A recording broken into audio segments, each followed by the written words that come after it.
प्रेमात तर ना नक्की काय हवं असतं हे प्रत्येकाला ना भावांनो वेगवेगळ्या पद्धतीनं वाटतं.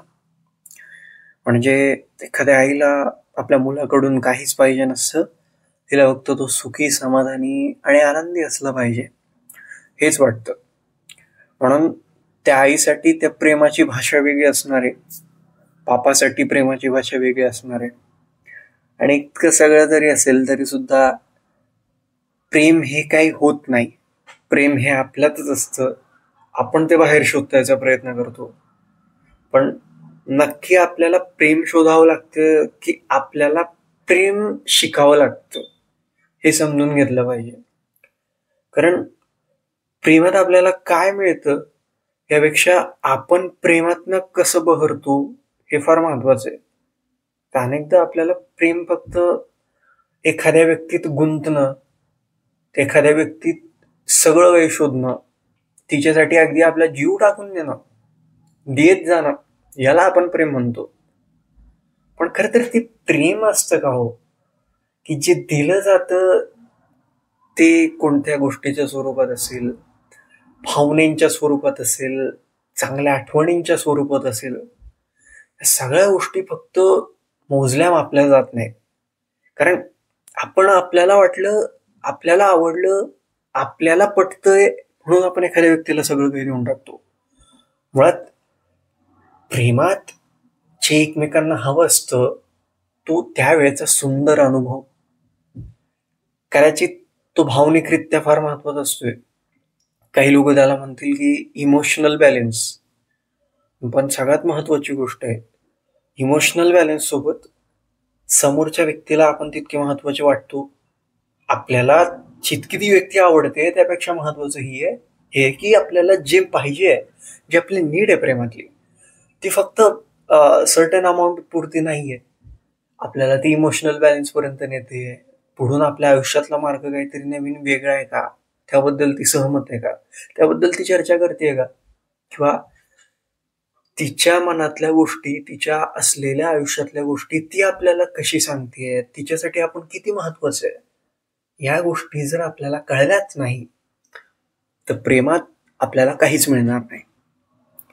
कारण असंही होतं की इतरांना काय वाटतं याचा विचार करत करत करत करत आपल्याला काय वाटतं हेच या गोष्टीत कळत नाही. आणि म्हणून दोन व्यक्तींचा संवाद, त्यांची भेट, त्यांना आपलं जुळतंय इतकं साधं कळलंय, आपण एकमेकांना आवडतोय इतकं साधं कळलंय, तरी सुद्धा बाबांनो पुढे जाऊन त्या आवडण्याला फक्त प्रेम समजू नये. मला वाटतं ज्या त्या गोष्टी ज्या त्यावेळेस क्लिअर केल्या पाहिजे. एखाद्याला इमोशनल नीड असते, एखाद्या व्यक्तीच्या आयुष्यात काहीतरी भयानक घडलेलं असतं, कोणीतरी गेलेला असतो 6-5 महिने, वर्ष, 2 वर्ष त्याच्यानंतर, आणि मग आपण येतो, आपण त्या व्यक्तीच्या आयुष्यात जातो, तिलाही आपल्याला आवडायला लागतो.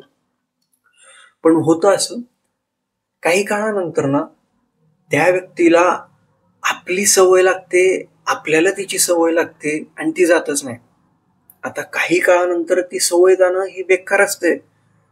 पण जर त्या व्यक्तीला आपण जे करतोय, आपण जे बोलतोय ते प्रेम हे ज्यावेळेस सांगतो, किंवा आपल्याला प्रेम झालंय, कदाचित त्या व्यक्तीलाही झालेलं असेल, पण कन्फेस करताना, कन्फेस केल्यानंतर त्या व्यक्तीनं जर लपून ठेवल्या भावना आणि कदाचित सांगितलंच नाही, तर आपल्या एक्सपेक्टेशन्स, आपण करत असलेल्या अपेक्षा या सगळ्या खड्ड्यात जातात.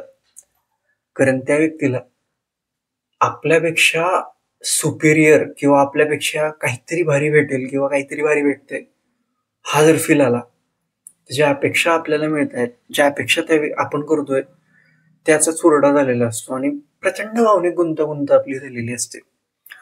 मात्र प्रेमात ज्या व्यक्तीनं स्वतःचं मन आणि स्वतःची बुद्धी व्यवस्थित वापरली, त्या व्यक्तीला त्याचे लॉंग टर्म गोल दिसत आहेत, त्या व्यक्तीला त्याचे शॉर्ट टर्म गोल दिसत आहेत.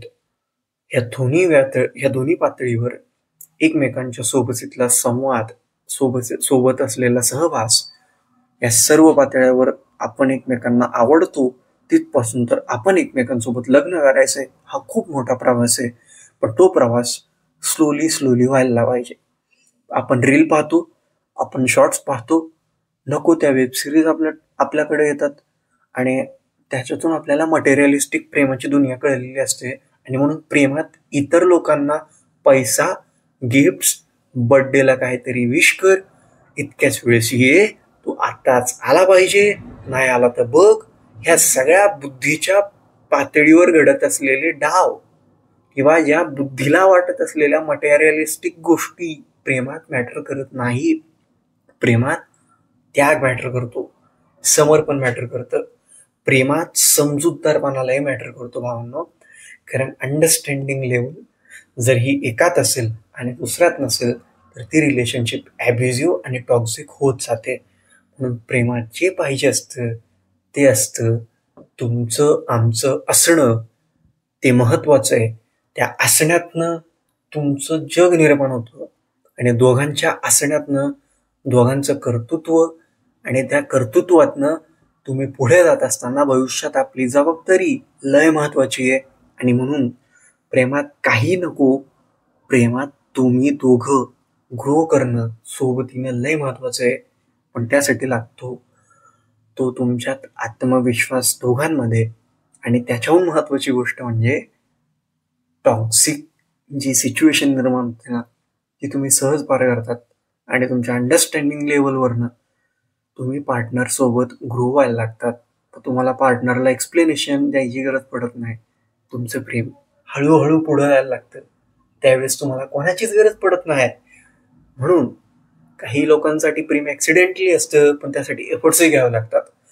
म्हणून थोडेफार एफर्ट्स घेतले तर काही वाईट नाही, पण त्या एफर्ट्सच्या बदल्यात जर एक्सपेक्टेशन लेवल लई हाय होत असेल तर मग भयंकर त्रास नंतर होऊ शकतो. प्रेमात त्रागा अनुभवता येतो, मानसिक त्रास होतो कधी कधी.